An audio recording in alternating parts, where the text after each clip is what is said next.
animals start rubbing and wiggling. Rubbing and wiggling? What does he mean?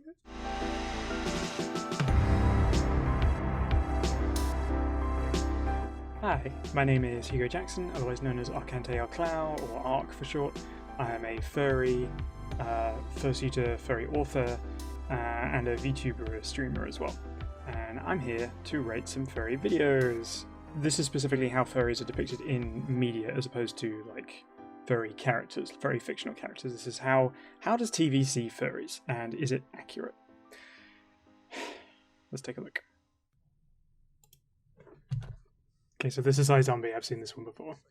War Captain Wazoo's costume in your living room. I'm a furry. A what? I'm into costumes that look like stuffed animals. Okay, so one of the common misconceptions with furries is that it is the stuffed animal aspect that's the where the sex appeal is. It's not really accurate. Although a lot of fursuits have the toony aspect to them because it makes kind of the stylization is a little bit easy to construct. That's not necessarily the appeal. However, there are actual fursuiters who are like plushy fursuiters and have like plush versions of themselves and stuff like that. But that is obviously not the intent that they're really going for here. So let's find out the next bit. Like, sexually? Of course. It's a fetish. Pause again very quickly. The people are always drawn to the fetishistic aspect of furry because that's the sensationalization of it. I mean, yes, it is all kinds of things. It is an art style, it is a community, it's a fandom, it is a fetish as well, it is all these things, but what tends to be the media focus is obviously the sexual aspect of it, because that becomes the spectacle, the ridicule and stuff like that. You know, that's where that kind of comes into it, and that's where they really heavily focus on, and it's they don't really do a very good job of it. They need details, photos. Don't need details or photos. Unless you have them and they're hilarious. Definitely don't need details or photos. Yes, we do. So you do have this kind of dichotomy between the people who are very like voyeuristic about what furries get up to and those who are like, I don't want to know. And there's actually, what you don't really see is a lot of people in between that are like, they're not really bothered by it at all. But that doesn't really make for particularly great viewing because they want characters to evoke reactions and stuff like that. How does iZombie rate? Well, the presentation of Becky as a furry is not really what we come to expect from, like, it's not about going into a police station and saying, oh yeah, I fuck plushies. It's about, furry is much more of a creative and personal identity than that. I mean, yeah, obviously there is a sexual aspect to it, you know, a fairly big one as well, because it is a very expressive fandom. You know, you have the ability to create your own characters and do all these kind of, you know, very weird and wonderful things that you just don't see represented in mainstream media. So, you know, obviously there is going to be that sexual aspect. There is going to be this very kind of unleashed creativity because you're not bound by, you know, censors and stuff like that. And there's nothing wrong with sexual expression. It's just the fact that it happens to have this kind of more, obviously a furry aesthetic is what people tend to get put off by. So, like, rating out of 10, like a 4, maybe.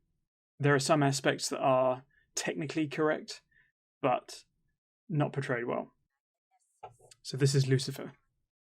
So a really cool thing about Lucifer is they actually approach the furry community and wherever it is they film and actually ask them to come along as extras, to be extras in the furry community. And you can tell instantly by looking at them that these are real fursuits. I mean, look at them. You know, they've all got individual flair. They've all got this sort of maker creativity. The ones they use for the actual show, obviously, you know, you can tell they're not quite the same kind of aesthetic.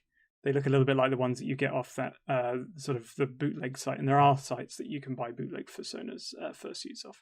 And it kind of looks like that maybe where they came from, or maybe it was just like an overstretched costume department. They're not bad, you know, they're not bad, but they're just not, they're not as distinct as the fursuits you see in the actual show. I don't know any of these people who are in it, but I know that I saw the social media posts being shared. I will tell you one thing, the dialogue is way too clear for this to have actually been recorded in fursuits. You cannot hear that well. This up here, you can see it, that's a maskable. That was available from Walmart. So these are not like genuine fursuit heads up here. Obviously, they weren't able to get like a full production line of a fursuit maker to kind of put these things up here. So these are like, and I've used a mask and wool for a fursuit head. I made you can use them as good bases. I don't know whether they actually make them anymore, but they're viable for anyone who does want to do like a first time fursuit. There's nothing wrong with them.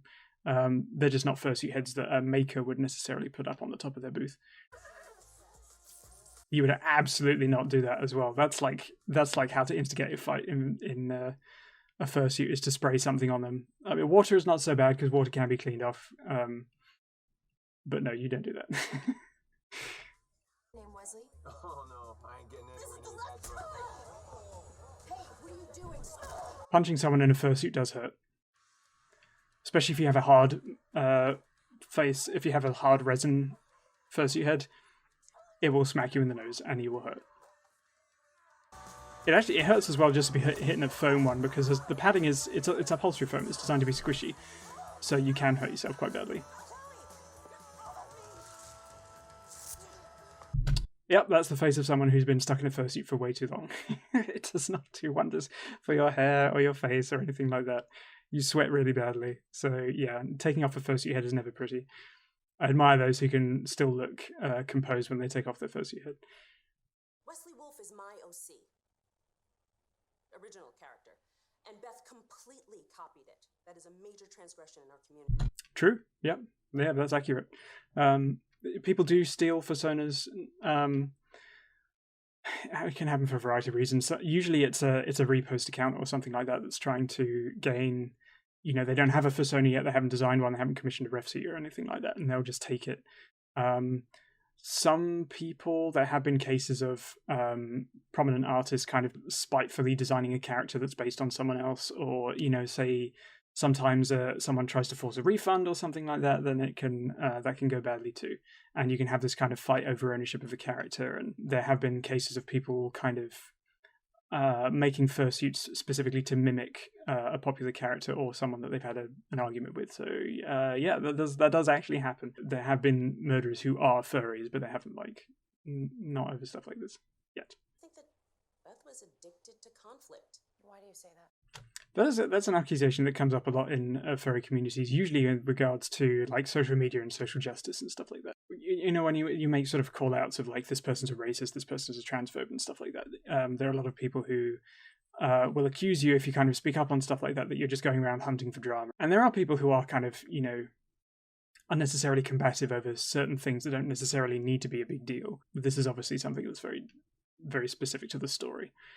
The convention, leading a seminar on building your persona's backstory. Is that a thing? That's absolutely a thing. Normie. Normal person. Totally normal. Right. No, she's not. Yeah, do it. Be a furry. Yeah, I mean, obviously I write books. Everyone creates these kind of stories for their personas and stuff like that. And, sometimes that is exactly the kind of panel that you would have at a FurCon as well, how to build your persona's backstory. In fact, I think actually one of the conventions I went to lately had that very same panel about how to kind of flesh out your character and stuff like that. They're very deep worlds, a lot of these furry ones, and they don't necessarily have to be set in a particular fictional universe, but just something that you have, some kind of attachment to.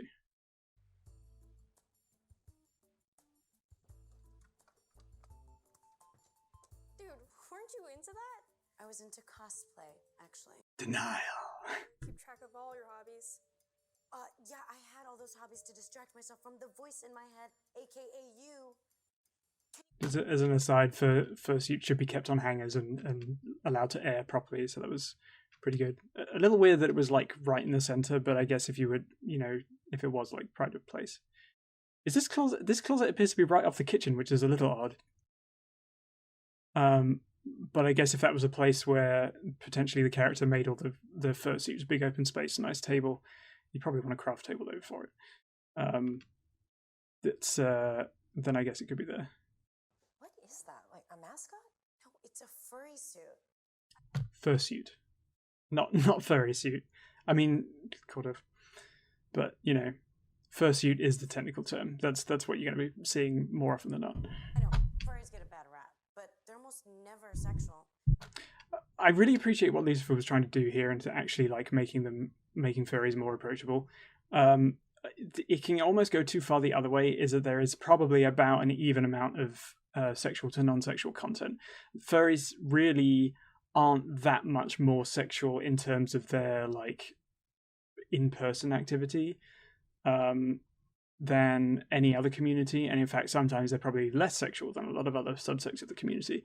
But obviously in the content, it's expressed online, and there is a probably a much larger proportion of sexual content in furry libraries. So, yes, it is accurate, but also there's trying to deny what those aspects of the furry community. It's kind of it's not really practical, and it's not really correct either, because sexual liberation is a very important part of our individual expression.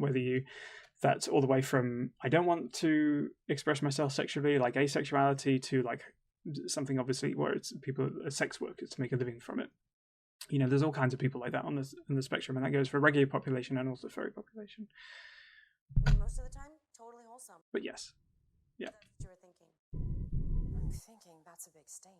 $100 is ketchup. That would be horrific to get out. Which means Beth was... So, what do I think about Lucifer? I think Lucifer did a really, really good job. I think they actually spent some time and properly talking to people in the furry community, furries, and actually researching stuff, as opposed to just looking up, your favorite buzzwords and stuff like that. So I would give this a solid 9. Yeah, solid 9. A couple of tiny little aspects of that would probably, just tweak it a little bit, but awesome job. And from what I heard, the people who worked on it felt that they were treated with great respect, which is really, really nice to hear. So this is the infamous CSI episode. It's called Fur and Loathing, and this is a kind of a mass media kind of culmination of a lot of furry hate. Oh, that's terrible. Oh, this is so bad.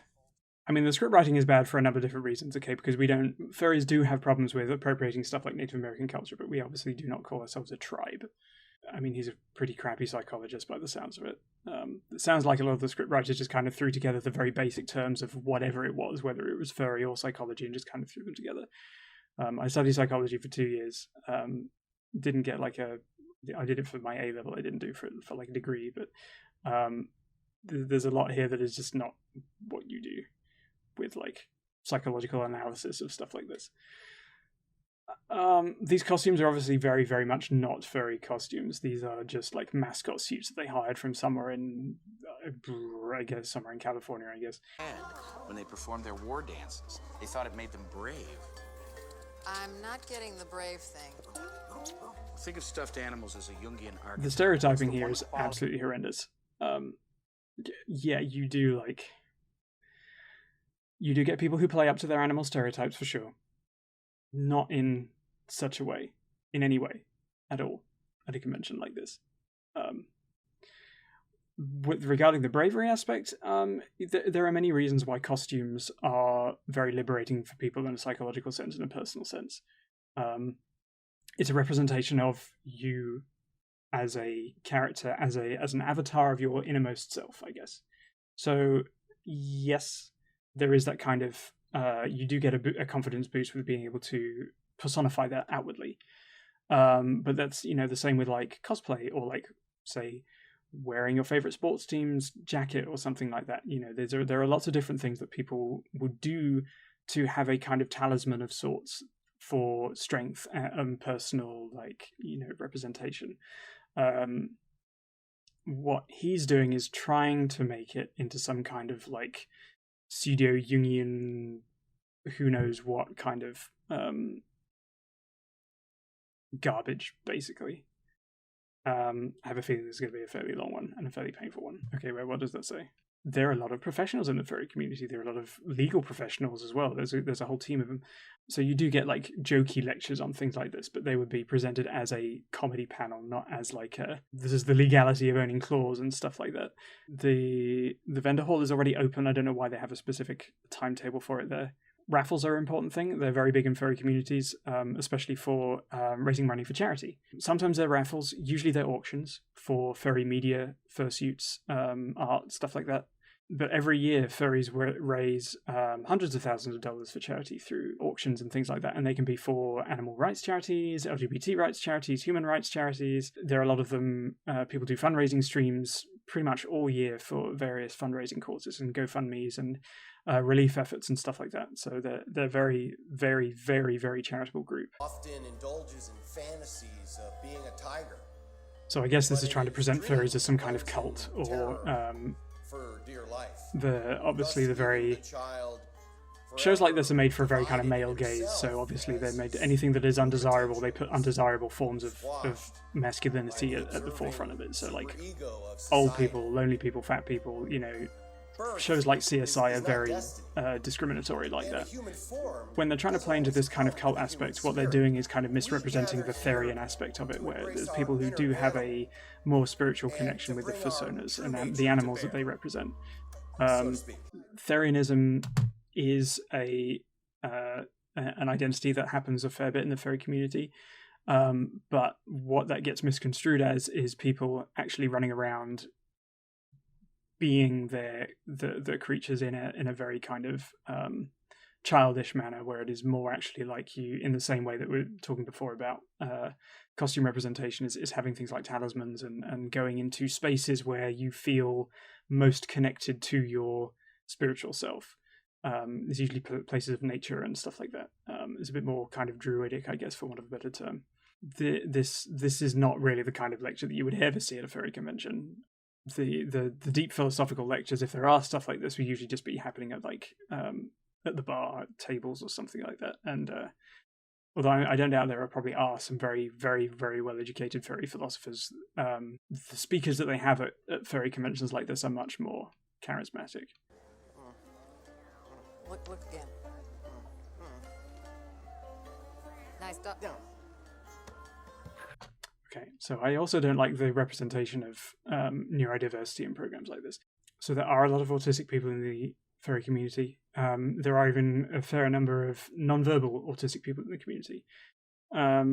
So obviously there are people who have no patience for that because they're horrible.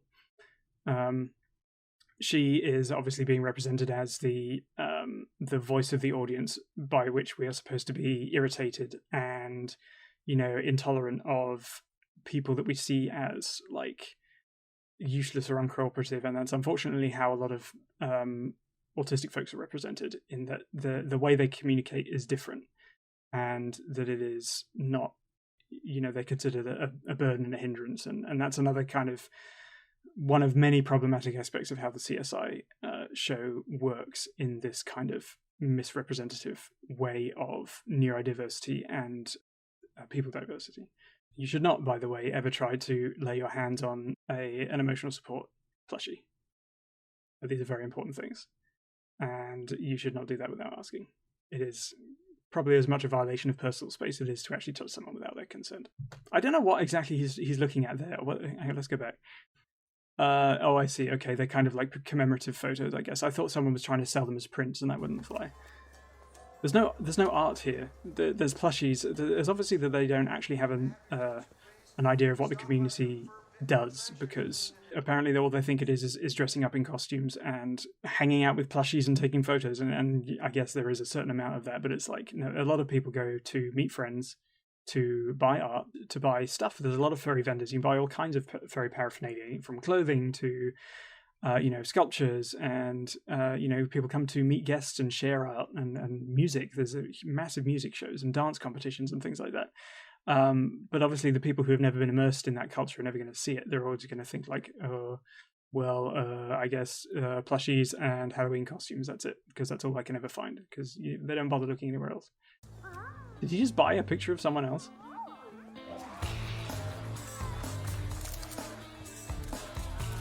I don't know what this is supposed to be. Some kind of runway, I guess. There are like, the biggest costumed event is usually at a furry con. It is either going to be a dance contest or the fursuit parade. This seems to be a kind of a catwalky kind of thing, but I guess they're trying to paint it as like sex appeal kind of walk runway kind of thing, or a furry fashion show maybe, and it's kind of telling that they just put them all up in lingerie as opposed to like any of the other things that you normally see a fursuiter wear, whether it's partial or full. These are all terrible. Helmet. I'm a lawyer. I know my rights. You can't sequester a domestic animal without due cause. Nobody pushes it that far. One way or the other, so. Fine. This is what people think like Therianism is, and it is not.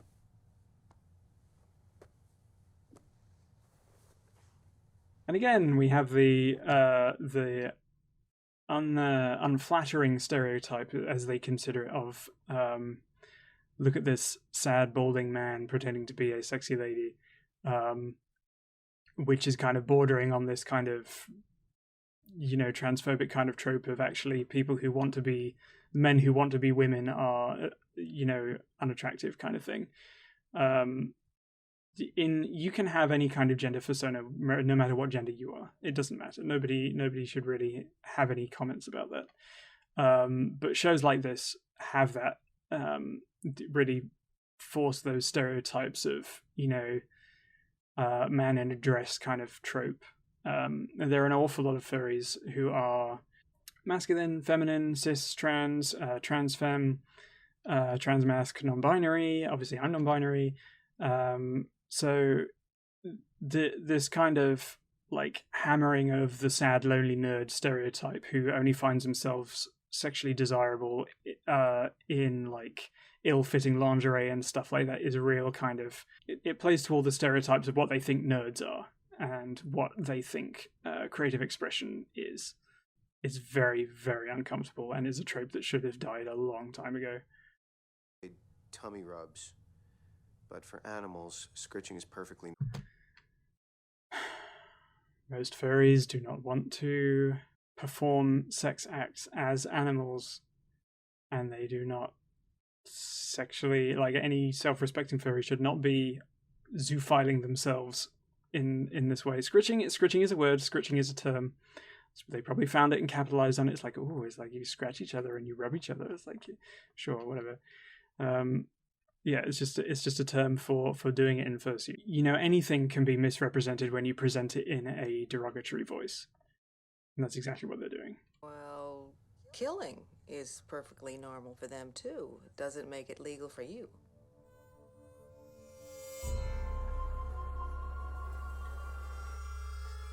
I love that kind of equation of scritching in a sexual aspect to also killing as well. Like, excuse me, you're really drawing that term of like moral degradation between killing and sexual exploration. I have a feeling I know what's going to happen. Of course. Lovely. Okay, so yeah, mersuits are a thing. People do have sex in fursuits. It happens.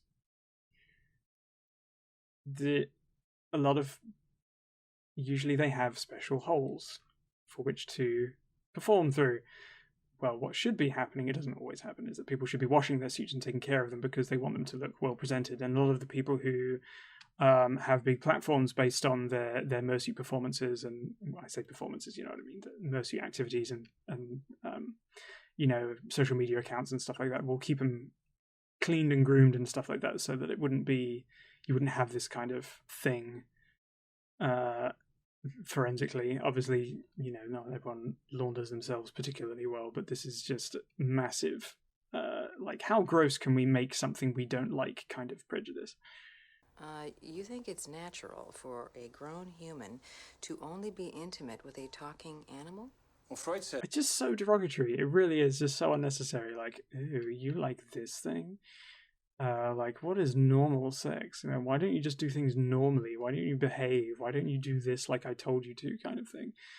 Really just this absolute lack of care and compassion and want to understand anything other than it exists in a very narrow margin of performativity. That the only unnatural sexual behavior was to have none at all. Freud was also absolutely full of shit, by the way. It started as a scritch. Then everyone got in a fur pile, and pretty soon we were all yiffing. How many words can we fit into one thing to gross everyone out as much as possible? And kind of, this is something that is kind of a process known as othering. where you will take as many unfamiliar terms as possible and throw them out to make everything as confusing as possible and make it seem like you are make them as different and removed a world from your normal sense of self as possible.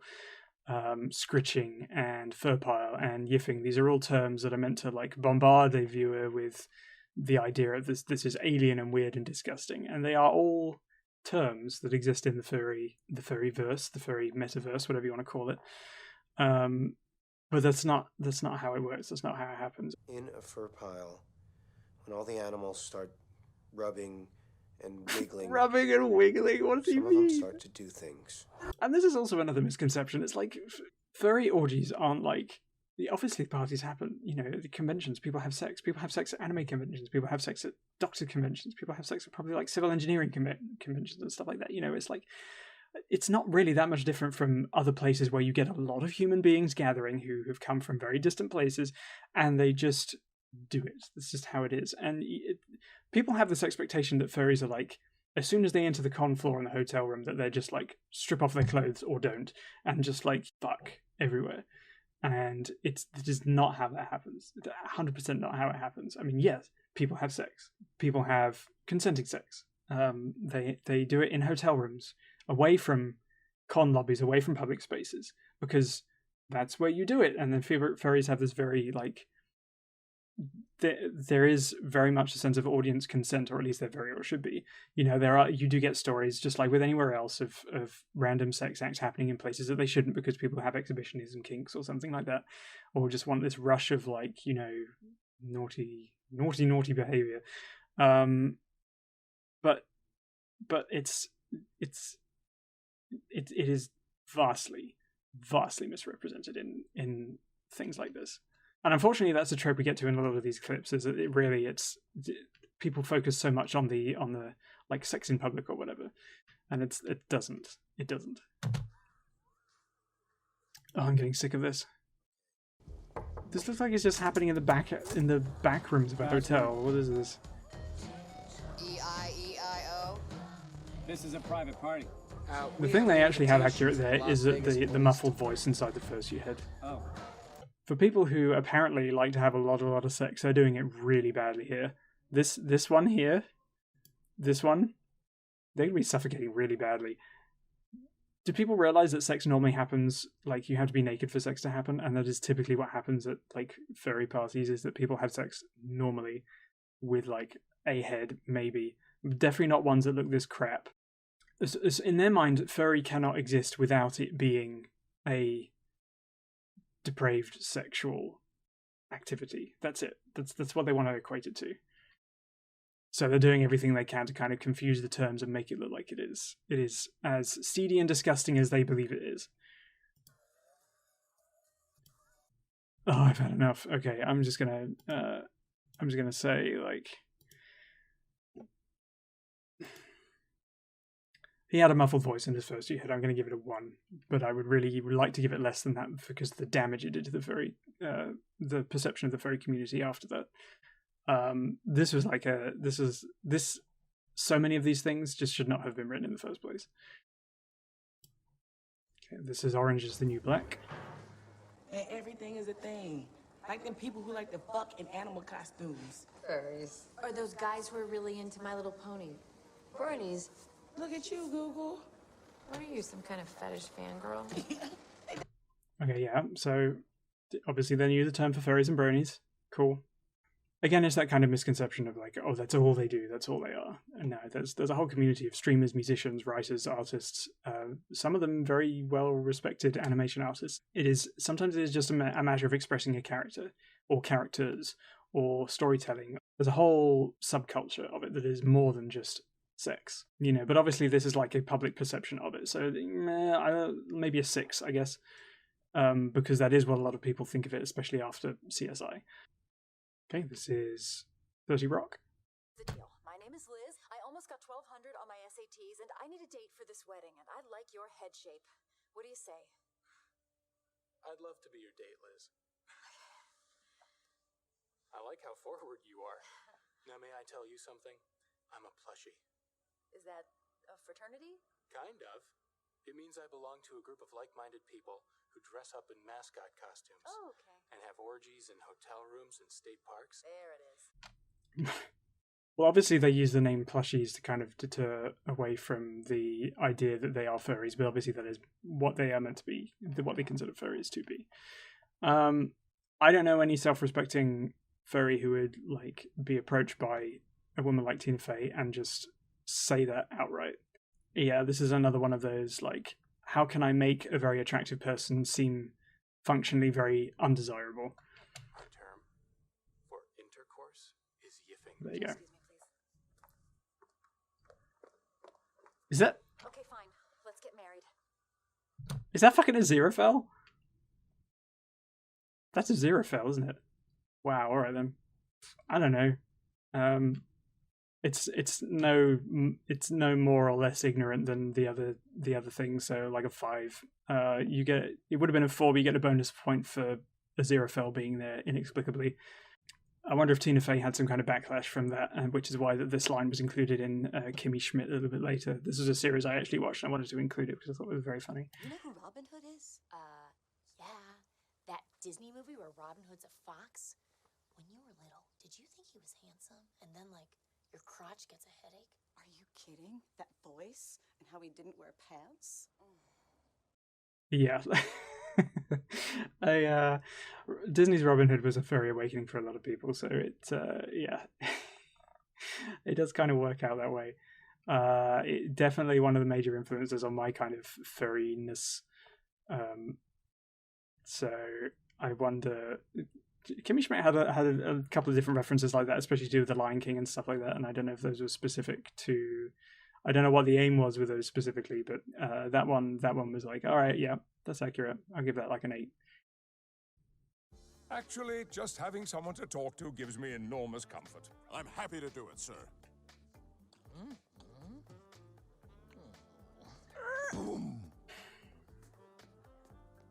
Vroom, vroom. Oh yeah, I'm a squirrel, and that feels great. Okay, there's another thing of like apparently furries are supposed to be like such sexual deviants that they wouldn't mind like sexual assault in the middle of a con floor. That would definitely not fly. It doesn't fly with me. I don't enjoy that. I thought this was going to be, enjoying having someone to talk to. Yeah, furries do get pretty lonely. A lot of our contact is online, so obviously like in-person contact with friends becomes very special. But this is obviously the punchline of the joke was to be like, let's have a squirrel get assaulted by a car and be like, oh yeah, I like it. On a much more kind of serious note and content warning, like trigger warning for stories of like sexual abuse and stuff coming up. A very, very large proportion of the furry community has actually suffered some sort of abuse, whether it's a child or later in life. So instances like that are like, they would be like out of the community if anything like that happened at a con. Any kind of assault, anything especially publicly documented, but even like a lot of private abuse is very much cause for to be taken away. And I don't like. There are some very good YouTube videos about the prevalence of male rape culture in American media and how it is apparently okay to make men the butt of a joke, sexual assault, more so than women, when neither is appropriate. A very large proportion of trans folk and LGBT folk, which the furry community has a very high proportion, have suffered some kind of sexual assault, and a lot of that comes at the hands of like cis men. So this is not something that is represented in the furry community at all. It's something that is absolutely not tolerated. So I give that like a 0 because I don't like rape jokes. Pretty sure 1,000 Ways to Die is completely fictional. We have a fair number of drug users in the community as well, like recreationally. There's no way this is real. Furries don't really make these noises. Not in like a rutting sense. God, that chicken is awful. What's a furry? We summon our spirit animals. Okay. You don't summon your spirit animal. Personas are not spirit animals. They're just your personas. I have no idea what they're trying to represent here. It's just like why are these people like trek out into the middle of the desert in these fursuits? Some of the most like hydrationally challenging costumes you could ever wear. You would not trek out into the middle of the desert. This is absolutely unrealistic. It's like the worst place to be in fursuit, especially around open fires as well. You know that fursuits are usually made of acrylic fur, which is immensely flammable, or sort of polyester or something like that. All these kind of synthetic materials that will absolutely get destroyed by naked flames. If this was a genuine like fur meat, then they are just absolutely asking for terrible things to happen. Wouldn't be welcome if he was just any old dude, or especially if he was a dude. All right, there's another misrepresentation is that, outsiders, we are very wary of outsiders as it happens, but actually a very large, a much greater proportion of the furry community, as opposed to the just the normal community, is gay. You know, if it's like, oh, if you're a guy, then actually the majority of those fursuiters there would probably be gay. Or at the very least queer. Okay, so we have another kind of male sexual assault joke. Okay, cool, we'll leave it there. That gets another 0. Nothing about that was representative of the furry community at all. This is Wish I Was Here, I think, a Zach Braff movie.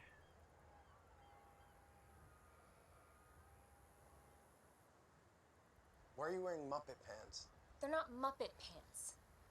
I'm working on my outfit for Comic-Con. Are you a furry? I hate that term. I'm a character designer of full-size plush toys. There are people who make furry media and furry things that do not want to be associated with the name furry. That does happen. They are. It's totally up to them. Nobody has to identify as a furry just because they make the content.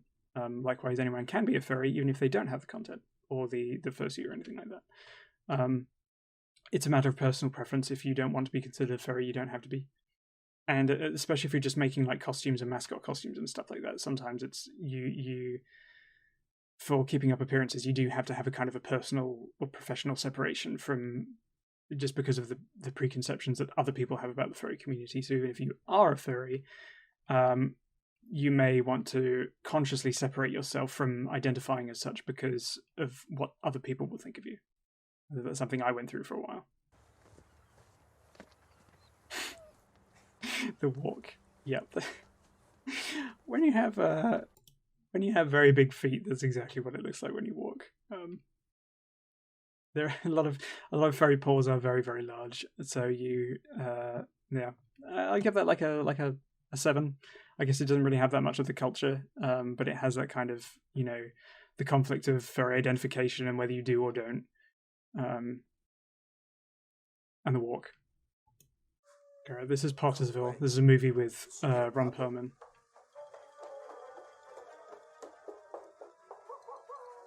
You know, we don't really make those noises. Connie, what's going on? What are you doing here? In my home? So, furry is something that some people will hide from relatives, and usually not from like a husband or a wife. It's something that will hide from people because of the same kind of preconceptions. People don't really necessarily understand the more like individualistic aspects of it. And having sex with a squirrel? I'm a wolf. Your persona will also get misidentified. That is a thing that happens. I did a Fox McCloud cosplay, and people thought that was Rocket Raccoon. I did a Rocket Raccoon cosplay, and people thought that was Star Fox. I can't believe those two particularly got swapped together. So there you go. Well, in the Tri-County area, I mean, we got, what is it, 32? Yeah, they're local groups. Depending, furries may be like either incredibly densely populated in areas like Seattle or Atlanta or something like that. If you're obviously in a more rural area, then you're probably going to be like further apart.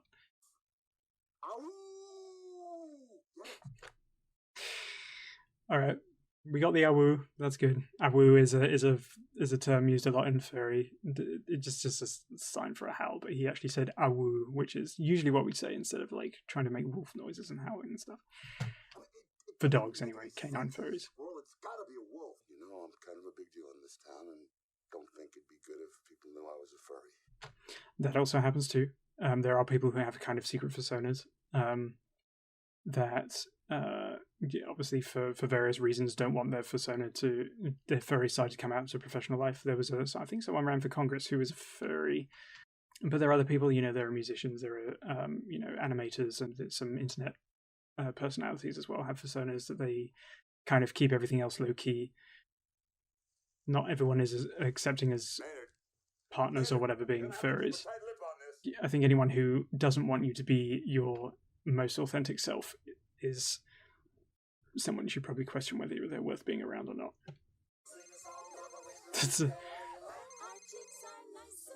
You cannot do that. It's impossible to do anything in fursuit hands unless you have specific openings for them, or you have conductive thread. I know this is not meant to be a particularly serious scene, but yeah. Hey, real furries. There's a mix of real furries and hired mascot outfits there. The ones on the left and the one on the right are real furries. I can't hear what they're chanting.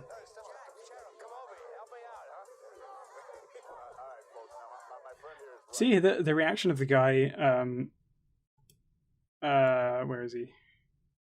There he is, on the right. Most people who come up to furries in hotels or anything like that and they find a conventions going on, they're like that. They like it, they enjoy it. It's usually people who take photos from afar and are like, ooh, furries, that are the ones that, spread the hate. But people who actually come up in person, especially families and stuff like that, or even just anyone really, they end up dancing and taking a couple of photos, having a good time, because we're all very, especially at conventions, that's when we're at our most vibrant and well-spirited. That's really the best time to kind of encounter furries at a convention. Furries aren't just rabbits and wolves, they're all kind of creatures. Obviously, I'm a pangolin fox. There's red pandas, there's wolves, there are some horse furries, dragons. Exactly. You could have stuck with they're people, a furry is a person. Yeah, there we go.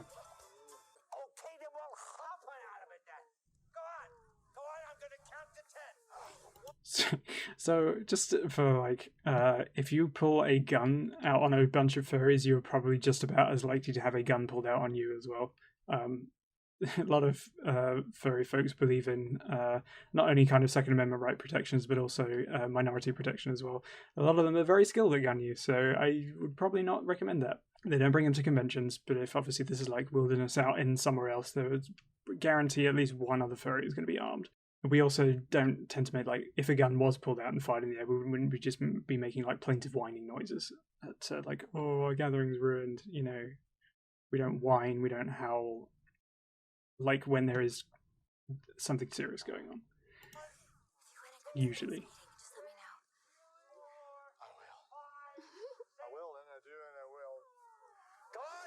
And that also happens too. That's usually how you recruit new furries. Someone comes along and finds a meeting. It's like, what is this? And you go, oh, it's this. And they get intrigued by the characters and the art and stuff like that. And then you go, oh, well, yeah, let me come along to the next one. And then suddenly, people are making personas for you, and you're getting involved and you're buying furry merchandise. And then suddenly you're a year down the line, you have a fursuit. That's how it can happen very easily. I give this sort of 7 or 8. A couple of slip ups where it's not just about rubbing up against each other, but obviously that's still playing off the preconception of humor and stuff like that. But yeah, you want to know about furries, just talk to furries. You're not going to see the media.